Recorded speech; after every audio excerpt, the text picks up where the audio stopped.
Prologue. I'd never got out of Dublin so quickly. I had to be careful not to drive too fast, as I knew there were police everywhere. With 9 points on my licence, I couldn't afford another speeding ticket or I'd be off the road.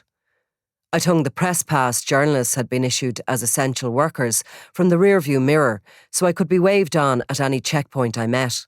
But I needn't have worried. When I was flagged down just outside Drogheda, the police officer looked into the car, smiled and said, "Well, I can guess where you're off to." It was the 4th of April 2020 and the body of Robbie Lawlor was still lying in the front garden of a red brick terraced house in Ardoyne, a Republican stronghold in North Belfast. Just before midday, he'd arrived there in a car and called to the door, but instead of being let in, a gunman had run at him and pumped him full of bullets. 3 members of Limerick's notorious Dundon gang had been arrested, and from what I could gather, they had been with Lawlor when he was shot and had likely driven him into Ardoyne. A criminal from Belfast was being named as the one who'd lured him to his death, and another with strong dissident links was about to be arrested. As for who had orchestrated the hit, who wanted Lawlor dead, well, that was a case of take your pick. The last chaotic 4 months of Lawlor's crazed existence had pitted him against an array of some of the most dangerous and vicious criminals in the country. Lawlor had been a dead man walking long before the first familiar crack of gunshots had cut through that morning quiet in Ardoyne. If ever there was proof that Gangland was in disarray and that criminals didn't obey COVID travel bans, this was it. My phone hopped the whole way north, dying only as I crossed the border at Newry in a kind of communications no man's land, before springing back to life a few kilometres later. It was a Saturday, and I was on a deadline to file what would no doubt be a front-page splash for the Sunday World. After all, it wasn't every day that a criminal of Robbie Lawlor's reputation was taken out in broad daylight on a residential street where drug dealers from Dublin once feared to venture. In Belfast, I first met with a photographer at the Ardoyne Community Centre, where we abandoned my car and, in total disregard of our COVID working guidelines, jumped into his Jeep. I'd been around Ardoyne before, but I'd never paid it much notice. This time, it struck me how linear it was. Rows and rows of identical terraced houses and giant murals commemorating the Easter Rising of 1916 and those who'd been killed in the Troubles and the Famine. Green, white and orange, the colours of the Irish flag, seemed to be spray-painted everywhere, with messages about saluting the men and women of violence and supporting the IRA. Tricolours hung outside houses and graffiti reminded those who hadn't spotted the clues that they were in nationalist Belfast. Just 2 hours of motorway separates Belfast from Dublin, where I grew up, yet the murals of Ardoyne tell a tale of 2 vastly different cities, one where a war raged over decades and the other that knew peace and looked the other way. "Will we go straight to Etna Drive and then meet your man?" the photographer asked me loudly, pulling me from my thoughts.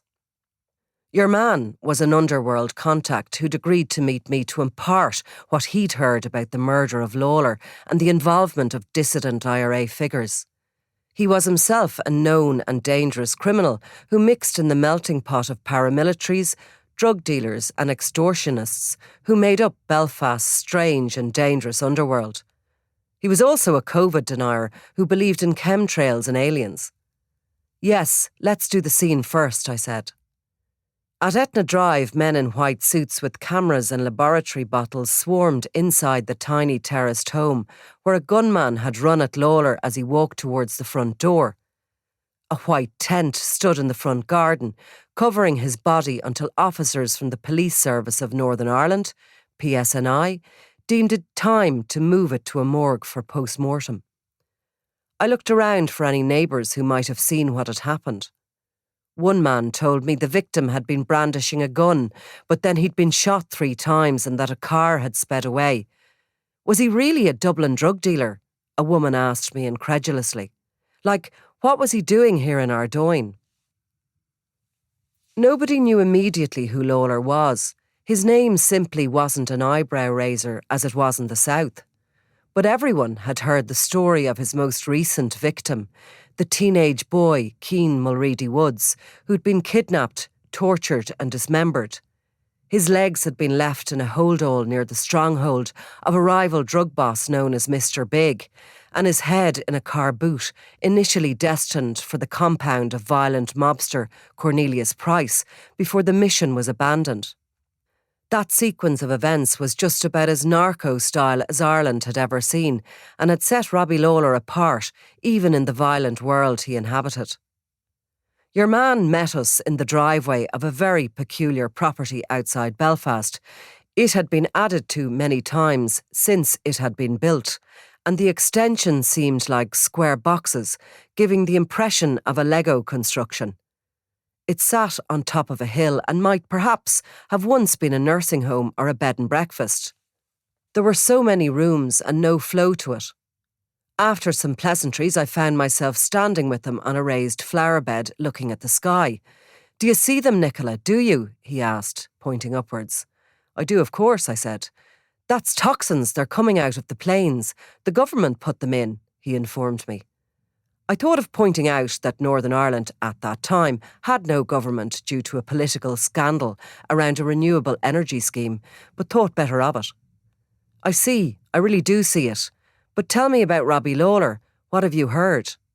I hoped my sudden change of topic from chemtrails to murder wouldn't unbalance our finely tuned conversation, but your man seemed happy enough to divulge what he knew. "Lawlor was trying to muscle in on some drug territories in the north," he said, "and was put in his box by the locals." The story rambled on about revenge and debts and about how his death would be a message to all your guys to stay south of the border. By your guys, he meant drug dealers from the Republic of Ireland. I thanked your man, promised to drop in to see him when next in the north, graciously took some literature on bad governments poisoning our minds, and headed off to consider what I knew. It was a strange one. There was something very murky about what had happened that morning in Ardoyne. In the custody of the PSNI were Ger Dundon and his nephew Levi Killeen, the son of the notorious John Dundon, who along with his brother Wayne had rained terror on the southwestern city of Limerick over a decade of bloodshed, along with another associate with the unusual name of Quincy Bramble. They'd been lifted near the scene of the murder in a Volvo car. I knew that Dundon and Lawlor had been friends. They'd met in prison. But what did that count for in the underworld, where loyalty is only skin deep? It was difficult to imagine that Lawlor had attempted to carry out a gun attack in such unfamiliar territory as Ardoyne, and that the tables had been turned on him. But he had been so unpredictable in the preceding months that anything was possible. And if this was a planned hit on Lawlor, it seemed a strange place to target him. After all, there were plenty of opportunities down south where his enemies knew their territories and escape routes. Lawlor had always been a wild card, but in the last few months of his life, he'd become completely crazed and unpredictable. There was the terrifying violence that had cemented his reputation as Gangland's most wanted man, but there were also intriguing rumours about the blonde legal professional, wealthy, well-known and at the very top of her game, who seemed to have fallen for him. There was a string of Gangland hits, but they paled into insignificance beside the gruesome murder of the teenager Keane Mulready Woods. Just 17, Keane had been reported missing by his mother, Elizabeth, in Drogheda, a town in the grip of a horrendous gang feud. A day later, his legs had been discovered in a holdall, dumped in a Dublin housing estate. His head was later found in the boot of a burning car. The feud was vicious, and the gangs had threatened the very rule of law in the busy and prosperous commuter town. On one side was traveller mob boss Owen Maguire and his close associate Cornelius Price. On the other were two ambitious brothers, along with a volatile young thug called Paul Crosby, who'd attempted to stage a coup against their former bosses. And that's where Lawlor had come in, on the coattails of his brother-in-law, the veteran criminal Richie Carberry, who'd backed the young guns, supplying them with drugs and guns as they fought street battles to win turf and shut down the old order. Arson attacks and assaults had intensified, culminating in the shooting of Maguire at his home on Cement Road in the summer of 2018. Maguire had survived the attack, but would be confined to a wheelchair for the rest of his life. He was now in a fight to the death with the hitman Lawlor. But the Price-Maguire faction were not the only ones who wanted Lawlor dead. He'd made lots of enemies along the way. Months before he brandished a gun at the cowering Maguire, Lawlor had shot dead Kenneth Finn, a hitman and close friend of the powerful criminal known as Mr. Big, who had systematically become the biggest player in the lucrative drug turf of Coolock in Dublin, but who'd spread his influence across the country and into Northern Ireland.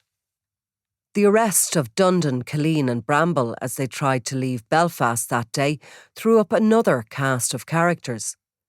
Limerick's McCarthy-Dundon mob had been dismantled a decade before when Wayne and John joined their brother Desi in jail, all serving life sentences, and the word from the prisons was that they were a spent force. But the Dundons were notorious for one thing, and that was a double cross. As I pondered the many mobs that were immediately lining up to take their place in the story of the murder of Robbie Lawlor, I had no idea just what a complex web of betrayal had been spun. I also had no idea that days before Lawlor was shot dead, police forces across Europe had begun secretly eavesdropping on thousands of phones of those involved in organised crime.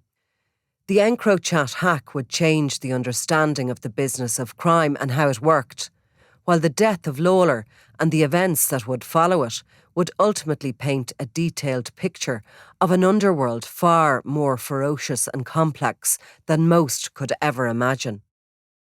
Chapter 6: The Gym Bag. It starts with shaky footage and a close-up of a black parka jacket with lots of voices shouting at one another. Quickly, the face of Robbie Lawlor, the man in the jacket, comes into frame. He is surrounded but not worried. "I'll tell you what we'll do," he starts to shout at the crowd jostling him. Quickly, he is pushed backwards by a forceful shove and struggles to keep his footing on the pavement. The strap of a gym bag is wrapped around his shoulder, but he takes the bag off and starts to lurch at some of the young men, while another shouts, "That's only the start of it. That's only the start of it. That's only the start of it, Robbie." With that, Lawlor retreats, leaving his bag behind, and laughs manically at his attackers as the video flickers off. Days later, the video goes viral, shared across WhatsApp and later on YouTube. It's December 2019, and Robbie Lawlor is enjoying his first weeks of freedom. Unlike most criminals whose exit from the prison system is an uneventful affair, Lawlor's freedom had sparked a major security alert across the country. After winking and mouthing thank you to the jury at the Circuit Court, who'd found him not guilty of the attempted murder of Fiona Mitchell and of threatening her son Derek, Lawlor had pulled on a parka jacket, zipped it up over his grey suit, pulled up the hood and walked determinedly out into a freezing December Monday in Dublin. Across the city, north to Drogheda, and on the desks of every major specialist unit, a warning notice had been issued for all Gardaí to be alert to Lawlor's presence and to approach him with caution should a situation arise. His elevated status meant that anywhere he was seen or suspected to be, the company he kept and his movements were to be closely monitored and fed into the system. While Fiona Mitchell felt hugely exposed, having given evidence against him in court, she wasn't the first in line for his twisted revenge. Instead, Lawlor had clear targets in his head, and none of them related to his domestic strife. He was plotting to carry out a one-man crime wave to murder his three top rivals, Cornelius Price, Owen Maguire and Mr. Big. Days after Lawlor's release, he was spotted in Drogheda, and in the run-up to Christmas, to make the task of policing the town even more fraught, Price returned from the UK and bedded down in his compound in Gormanston. Intelligence suggested that Price had returned because he'd been informed that Lawlor was planning to murder a female companion who had remained there. Price had been moving between Manchester and Birmingham since his own release from Wheatfield Prison that summer, where he'd served a 3-year sentence for the reckless endangerment of a Garda. He'd left the UK after the attempted murder of one of the younger crew in the anti-Price Maguire faction and had travelled home via Scotland and Belfast. He'd already been in Ireland 2 days before it was known that he'd returned. In the meantime, the video of a defiant Maguire doing pull-ups and winking at the camera had popped up on social media. There was no doubt that the battle lines were being drawn. Such was the animosity between the main protagonists that it was clear that blood would be spilt, and all that was before the gym bag incident. What followed in the immediate aftermath of the video of Lawlor being attacked outside his gym was a series of images of young rivals posting photos of themselves wearing the black and white flip-flops that had been in the bag they'd snatched. The photos were accompanied by mocking notes, taunting Lawlor about Carberry and cryptic messages about his own alleged victims, including David Fred Lynch. Since March 2009, Lawlor had been suspected of shooting Lynch 4 times in the head with a handgun. The 26-year-old's body had been found on a patch of wasteland off Belcamp Lane in Coolock, but despite the best efforts of investigators, Lawlor had never been charged, and getting away with the Lynch murder had become a badge he'd worn with pride. Dublin is often described as a small city, and in a measure of how tiny its gangland really is, Gardaí suspected that one of the youths outside the gym who'd videoed the gym bag scenes was a young lieutenant of Mr. Big and one of his army of enforcers and debt collectors who was also a close associate of Lynch. Such was the young man's loyalty to the memory of Lynch that throughout his teenage years he'd vowed that he'd eventually get even with Lynch's killer, no matter how long he had to wait. Christmas came and went. Garda leave was cancelled in Drogheda, a town by now on a knife edge, and at the Carberry home in Bettystown, a family in mourning gathered for the first festive season without a dad and beloved husband. Within weeks, another family would know just what it was like to suffer a violent bereavement. On the afternoon of the 13th of January 2020, the sister of a teenager called Keane Mulready Woods, Courtney, put out an appeal on her Facebook account for anyone who might have seen him in the previous 24 hours. Has anyone seen my brother? He's only 17 and he's missing since yesterday evening and no one heard from him or can get through to him, and anyone he's usually with is texting me looking for him. Keane had been warned by Gardaí in Drogheda that his life was under threat 8 days before, on the 5th of January, so the situation was critical. The last time his family had heard from him was the day before the Facebook posting, when he rang his mother Bernadette. The last reported sighting of him was at about 6 p.m. on the same day, on St. Dominic's Bridge in Drogheda. Mulready Woods was no saint. He'd mixed with bad company after dropping out of school early and had become involved in petty offending in his mid-teens, lured by the promise of money, designer clothes and prestige. His descent into the criminal underworld happened faster than usual, largely due to the job opportunities that were available in the town, resulting from the simmering feud and the split in the Maguire organisation. He had quickly become bedded in with drug gangs when the feuds began to heat up. Keane's parents were separated, and his father Barry would later be named in an affidavit filed with the High Court as part of a cab case against Owen Maguire and his brother Brendan. In the affidavit, a complaint made by Barry Woods over an attack on his car was listed to highlight dozens of incidents involving the gang's involvement in serious criminality. Keane was just 14 when he first came to the attention of youth workers and officers when he was accused of assaulting another boy. By 15, he was listed as an associate of the Price Maguire organisation and had allegedly pointed a gun at a manager of a shop, an incident caught on CCTV, but for which he was never prosecuted. Keane had begun his fledgling career carrying out petrol and pipe bomb attacks on the gang's rivals and their family members. His role was to threaten and intimidate those who owed debts. A year before his disappearance, he'd smashed the window of the home of the mother of a boy who'd owed money before lobbing a petrol bomb through her window. He was convicted, given a 4-month suspended sentence and placed on curfew. He was later caught with a small amount of cannabis. While his path to a career in criminality was clear, the infamy he would gain that January could never have been predicted. The fact was that in just a few days, the underworld of organised crime had set a new, unimaginable precedent in depravity that reflected the narco-terrorists of Colombia and Mexico. Young Keane would be at the very centre of it. 24 hours after the Facebook post seeking help to locate Keane, body parts were discovered in a bag in the Moatview Drive estate in Coolock, in the heartland of the Mr. Big organisation, and where many of the youths who had attacked Robbie Lawlor outside the gym lived. The discovery was made by a father of 2 who noticed the bag on the side of the road, picked it up and brought it to his house before examining the contents. He would later give an anonymous interview describing how he heard police sirens and suspected that the bag was filled with drugs or stolen goods. When he opened it, he thought it contained animal meat before realising that what he was looking at was a human leg. The man panicked and put the bag back where he had picked it up, and in the commotion, neighbours were alerted and called the Gardaí. When officers first arrived, they appeared dismissive, but when they looked in the bag, they realised that it contained severed limbs. The bag was a black Puma sports bag, and in it were Keane Mulready Woods' legs, along with a pair of black and white flip-flops. That evening in Drogheda, John Miles had picked up 2 passengers in his taxi.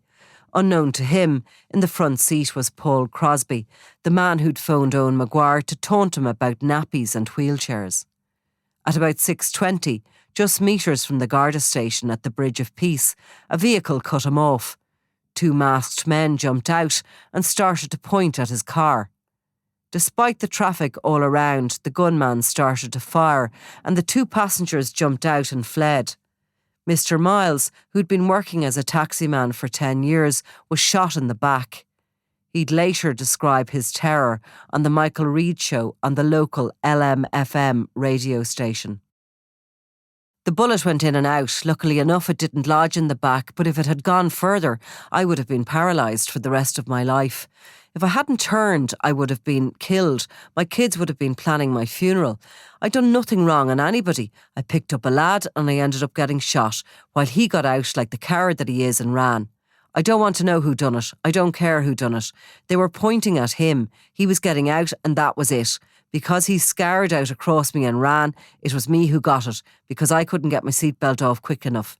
He got out across me. Don't know how he did it. The girl got out the backside of the car and the 2 of them ran and left me there. Whether I was dead or alive, they didn't care. I could have bled to death. They do what they do because they can't do an honest day's work, and we all have to suffer because of what they're doing. It's us that has to suffer. It's me that's shot. It's me that's suffering and has to explain to my kids what happened and how it happened. My daughter won't go to school now. She's at home because she's panicking. So what do you do after that? Where do you go after that? These people think they can do what they like, when they like to people, and my natural reaction by turning saved my life yesterday. I'm sitting here today because of that. They thought they were free to go along and shoot someone who'd nothing to do with them. I want to clear my name as well. I can prove that I didn't do anything wrong. I picked up a fare, done my work, and got shot.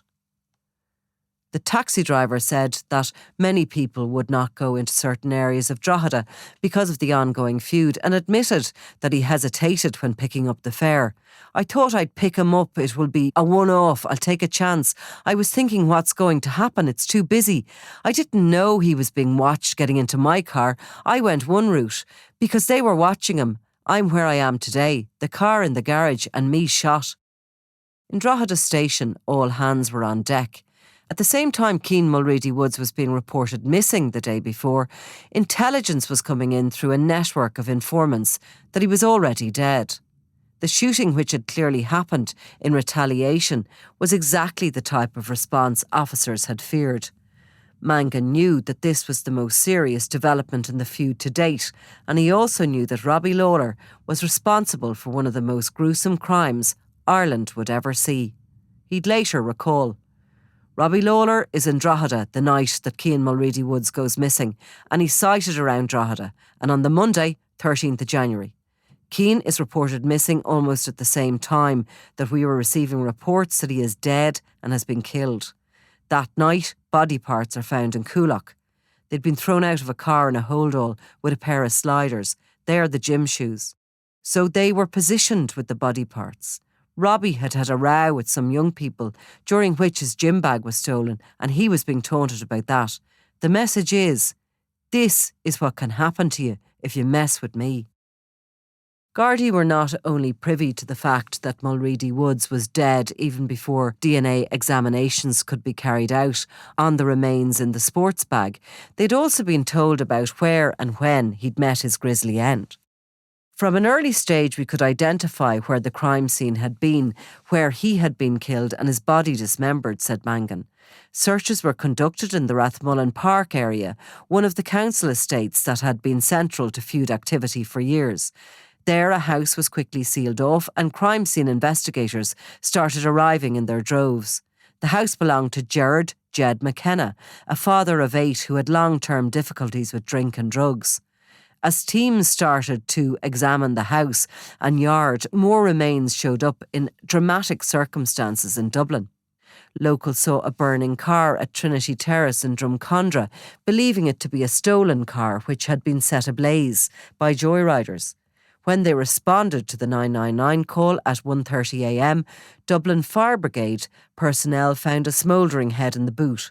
Mangan recalled, "The remains were in a Volvo found burnt out, and more parts of Keane Mulready Woods' remains are found in that car. The torso is still missing, and we believe it is being held, and it was going to be put at the compound in Gormanston in an attempt to frighten Cornelius Price. That was the warped logic. So you're dealing with a very sensitive murder investigation." Mangan, in charge of the response to the murder of Keane Mulready Woods, which was already making headlines around the world, knew that he had one opportunity to set the narrative in appeals for information. The press conference, to be held less than 24 hours after the burning car was found, would be vital in setting the tone for the months to come. Mangan knew it would be very important to make sure that the public did not think that Keane Mulready Woods was just another gang member with skin in the game, one who lived by the gun and therefore died by the gun. From the start, we really emphasised that Keane Mulready Woods was a child and that he had got caught up between the warring factions, an impressionable young man. He was a boy trying to make his way in life. He wasn't unlike a lot of other young people all over Dublin and every major town in Ireland where they become involved in criminal activity and then grow out of it. And they do. The majority do. It's only a small minority that will continue into their 20s and 30s and serve long prison sentences. So there was every possibility that Keane could have got through this, but I suppose an indication of the level of his involvement was that he had a ballistic vest. At 17 years of age, to believe that you need to wear a bulletproof vest says a lot, and he obviously felt under a certain level of threat himself. His death, because I was in Drogheda that night, caused an air of despondency. People were terrified. I was receiving a lot of calls that night from people who were really, really afraid. They thought the town was going to descend into total chaos, and it was my job to make sure that didn't happen. You're there to keep people safe. We set up the investigation, and like in many of the major ones, I used the media in a way to get the message out there that a child had died. Media will always seek out information, and they're very useful to you. The message was, Keane Mulready Woods was a child, and we weren't going to let this sit. The investigation would bring the people in charge to justice. Also announced at the press conference was the forensic examination results that the limbs in the bag in Coolock were positively those of Keane Mulready Woods. His sister again took to Facebook to express her grief. "You are so special in my life that I know no other person will be able to take your place, my brother," Courtney said. Independent councillor John Lyons said, "There is a feeling that there would be more done if this were happening in Castleknock and not Coolock. There have been 4 murders, all only minutes' walk from where this happened. People are fearful. They're rightly fearful and keeping their heads down, but sadly people are not surprised." Mangan recalls, "When we confirmed that the remains that had been found in Dublin were Keane Mulready Woods, it's for me, well, it was unfathomable. Everyone was shocked, and it takes a lot to shock someone around as long as I had been. I'd worked in An Garda Síochána for 40 years, and unfortunately I'd seen a lot of bad things happen. To try to comprehend that someone would inveigle a child into a house and then proceed to kill them and dismember their body and simply discard it then in a number of locations was absolutely shocking. Yeah, it was shocking. The people of Drogheda were very shocked, but ultimately it was a reality check, time to regain control, because control is almost lost at that point. It is within fingertips of being lost, and criminals would have almost taken over a town. And I think for me, I couldn't allow that to happen. You do have a reserve of energy and ability and need to decide how we are going to take this crew out and take them down." The remains of Keane Mulready Woods were taken to the city morgue. Behind the scenes, Gardaí had wasted no time identifying the 2 main suspects, Robbie Lawlor and Paul Crosby, but they couldn't show their hand in case it would negate any useful witness information coming in from the public. They knew it was vital to encourage anyone who had seen anything to come forward and to reiterate that a child had been killed, caught up in a greedy, bloody underworld cocaine feud between 2 rival gangs. A description of the clothing Keane Mulready Woods was wearing when he disappeared completed the picture of a youth who had been drawn to the lure of the money involved in the drug business. Navy Hugo Boss tracksuit bottom, black Hugo Boss trainers with brown soles and black laces, a red and orange Canada Goose jacket valued at over €800, and a Gucci baseball cap costing around €350. Garda Deputy Commissioner Policing and Security John Toomey said, "An Garda Síochána is determined to bring those behind this shocking crime to justice. In recent years, An Garda Síochána has made significant progress in tackling organised crime through arrests leading to convictions and major seizures of guns, drugs and cash. The focus will continue. As always, the help and support of communities is vital to this.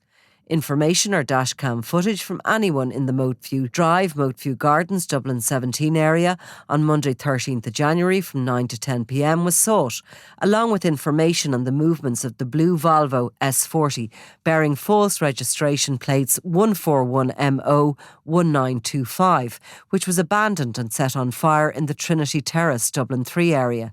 The car had been taken from a premises in Sandymount in County Dublin a month earlier, on the 15th of December 2019. Forensic examinations continued at the house at Rathmullen Park, while political calls for extra Gardaí grew. Days after the discovery, Garda Commissioner Drew Harris visited Drogheda and Coolock Garda stations and assured senior officers of his support. 3 days after the first Facebook posting, images started to appear online and were shared among WhatsApp groups. They showed the inside of a house and grotesque, barbaric images of severed limbs and a chainsaw. The video was clear enough to make out sinews of muscles and flesh, severed bones and evidence of blood. The homemade movie had no sound, and the silence made it all the more sinister. In quick succession, another video went up, this time of a man dressed in a balaclava threatening to kill Robbie Lawlor. Officers asked people not to share the online content, but the macabre interest of the public meant that the images were shared thousands of times. Politicians came out in force. Taoiseach Leo Varadkar promised to visit Drogheda and address the residents of Rathmullen Park directly, saying, "It was the most gruesome, grotesque murder I can think of." Local politician Jed Nash, writing in the Irish Mirror, said, "The horrific murder and dismemberment of Keane Mulready Woods has seen the crossing of a threshold in Irish society. The people of Drogheda and the people of Ireland are sickened to the core. The heinous act represents a new and disgusting low. It demands a response from the government and authorities, the likes of which we have never witnessed before. It's not the innocent families of Drogheda who should be lying awake at night, sick with worry about who might be next.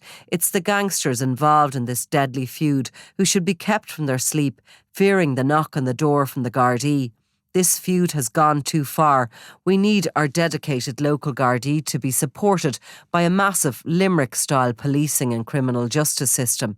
I love my town. We're all proud of who we are and where we're from. This small bunch of people intent on wiping each other out do not represent us. In a throwback to far long gone times, when terrorists and gangsters often accepted the intervention of the clergy, a priest offered to mediate.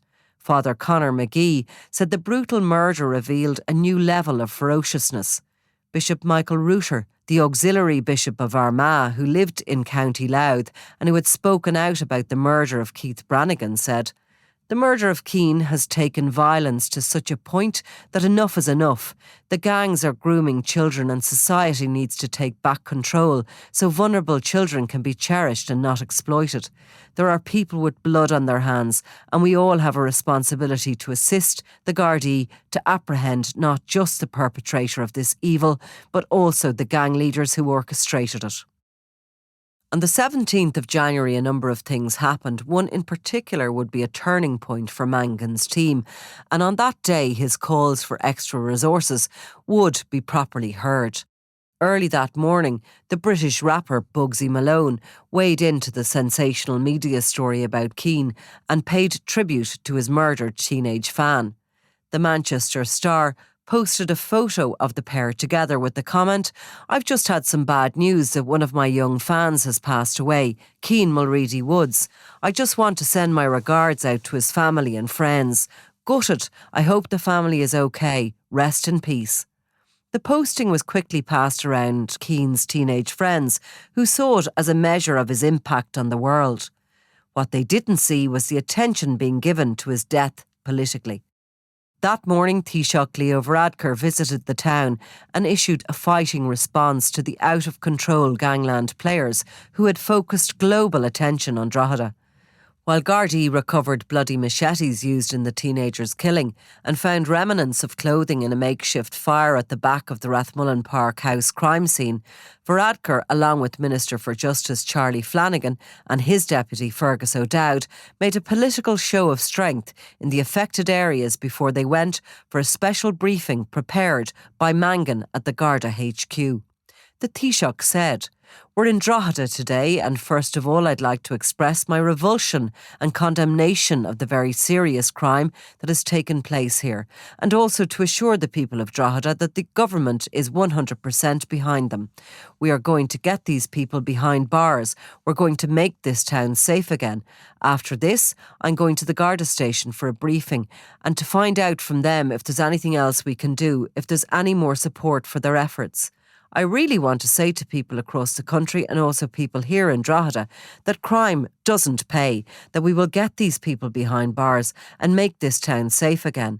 And I really want to encourage anyone that has evidence or information to come forward, because to get people into the Special Criminal Court, to get them convicted, we need evidence. The Gardaí need information, and people who bring that evidence forward or agree to become witness will be protected." Mangan had been up all night preparing to brief the Taoiseach. He needed people and support to a degree that Drogheda had never seen.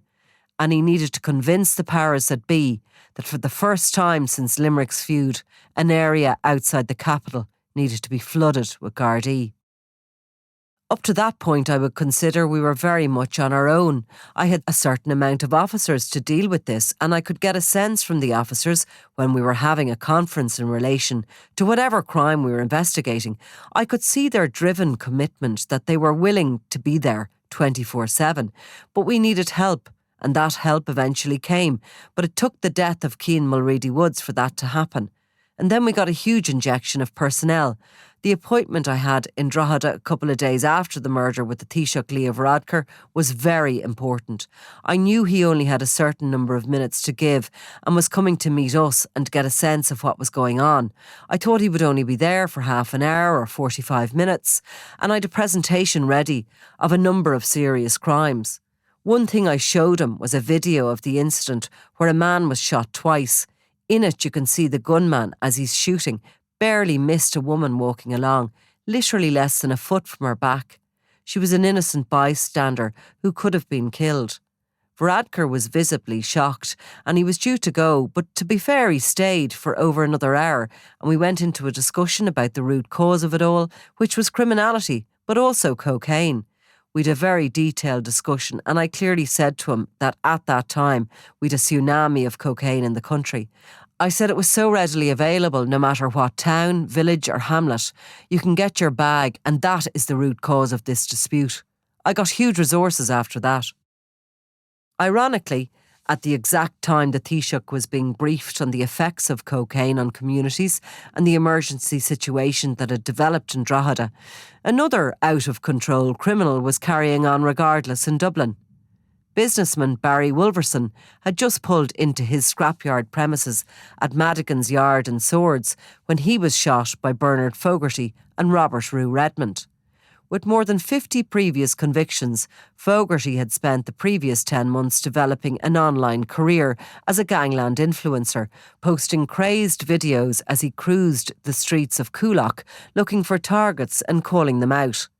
His videos included footage of him pulling out a knife, calling out rivals and waving wads of €50 notes and offering rewards for information on his enemy. In one, he had threatened to attack one of two Coolock brothers, saying, "You've one more day to come out and fight me like a fucking man, fucking faggot.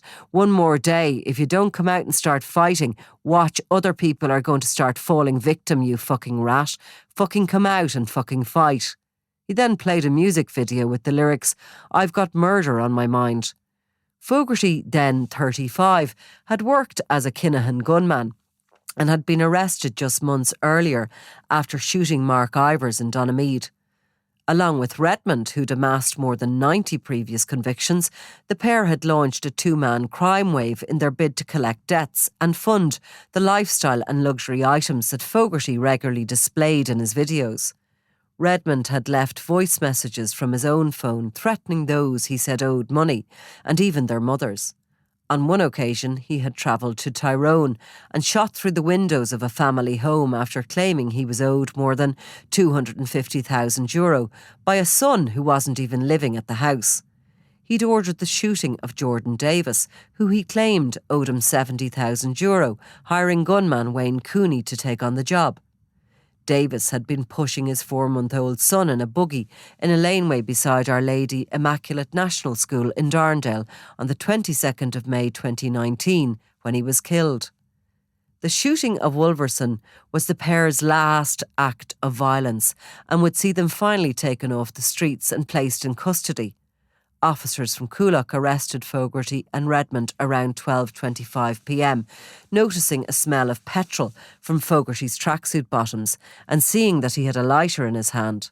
Just 300 yards away, at Greenwood Estate, they had managed to get under control a smouldering Citroen C4, which had been set alight with 2 firelogs. A third firelog was found in the back of Fogarty's car. Later at Coolock Garda Station, while under arrest and before forensic testing could be done, Fogarty attempted to wash his hands with Lynx shower gel. Firearms residue would be discovered on his and Redmond's hoodies. Wolverson lived but never regained consciousness. His life support system was shut off more than a year later. During the murder trial that followed, a court would hear that Fogarty and Redmond had been observed on CCTV, moving in tandem on the morning of the shooting and in the Citroen at the yard earlier that morning and later as Barry Wolverson drove into it before midday. Both had been caught on CCTV a number of times and near the burnt-out car in Greenwood Estate. The day before, Fogarty had been filmed purchasing 3 firelogs from a Circle K petrol station. In Drogheda, the man at the centre of the biggest murder hunt in the history of the criminal underworld was carrying on regardless. Just like Fogarty and Redmond, such was his disconnect from ordered society that one day just merged into the next, no matter what was happening on the political or policing front. For those on the front line who might encounter Lawlor in this state of mind, it was of prime importance to know what to do and how to handle him. Mangan explained. Robbie's modus operandi was completely different to anyone else. It was almost impossible to predict what he was going to do. He didn't align himself to very many people. He wouldn't impart too much information to potential informants who would let us know what was going to happen or be about to happen. He was very much a maverick. He would decide that he was going to kill somebody and then he would go and do it, and he would do it himself. He wouldn't be looking for a gunman to come in from the UK or Northern Ireland or anywhere else. He would simply go and do it himself. Detectives had established a number of things, one being that the maverick attitude that set Robbie apart from his contemporaries meant that he wouldn't be hiding from anyone before or after the murder. Lawlor had been spotted in Drogheda on the night Keane Mulready Woods had gone missing, and he was also seen in the town on the Monday evening when the body parts were discovered in the sports bag in Coolock. As Mangan explained, Lawlor didn't go to ground immediately. He was in the Drogheda area the night of the murder and the next day. He didn't go running. He's out and about, the man about the town. Both before and after he'd been up in Dublin and flitting up and down to the north. He doesn't go into hiding at all. A number of other people did go into hiding believing that they were going to be next, in particular a number of the younger people who would have been aged 17 and 18. And there were a number of very fearful that they would be next and killed in similar fashion to Keane Mulready Woods. Locally, people were keeping their heads down, but not the main protagonists. With such heightened tension, attention had to briefly focus on the young Garda recruits who'd come out of Templemore Training College and straight into the war zone that was Drogheda. Mangan and his senior team wanted no casualties, so they had to give the unarmed newbies the psychological tools to fight the gangsters. Everyone had to get up and going really quickly. The young Gardaí coming out of Templemore had made a massive contribution to helping solve the issue, but we had to impart our experience to them.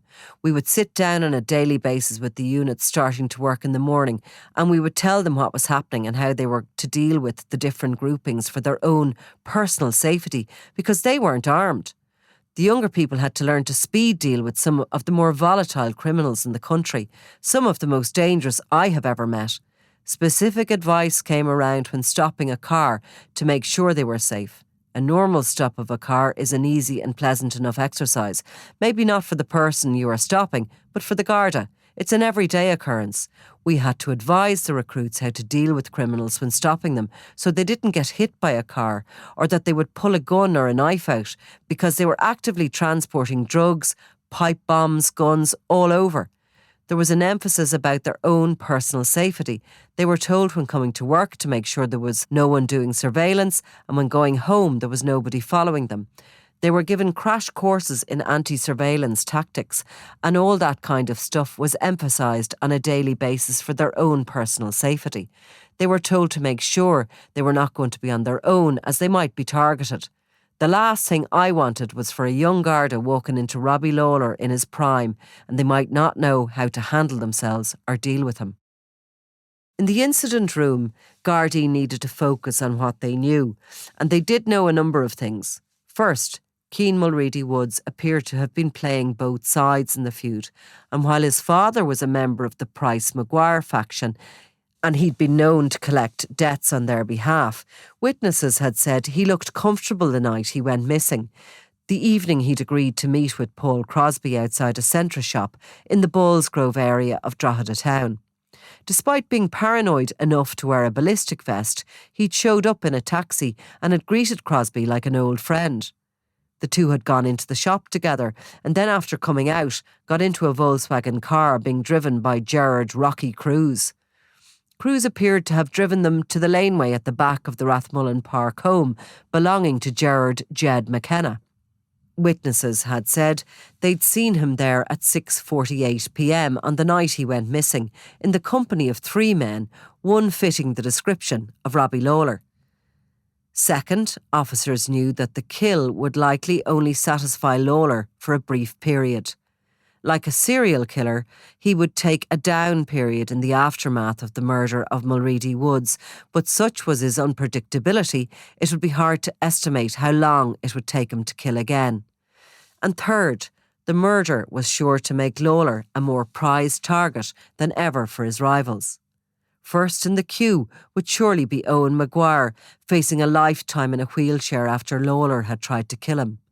Second in line would be his loyal right-hand man, the violent Cornelius Price, whose prison showdown with Lawlor meant the pair were locked in a fight-to-the-death situation. Third was the wily criminal Mr. Big, who'd lost both a best friend and a prized hitman at Lawlor's hands when he'd shot dead Kenneth Finn in what he believed was a strategic move ordered by the late Richie Carberry. And that wasn't counting the countless enemies that Lawlor had made in his short and volatile lifetime, in which he'd constantly fallen out with friends and foes alike. Lawlor might have been the Garda's most wanted man, but he was also living on borrowed time as his gangland enemies circled and unlikely underworld allegiances began to form into a complex web of betrayal. I'm Nicola Tallant and you're watching Crime World, a podcast about criminals, drugs and the underworld in Ireland and across the globe. Make sure you subscribe to our channel and turn on notifications so you can be the first to watch all our latest episodes. You can also listen wherever you get your podcasts.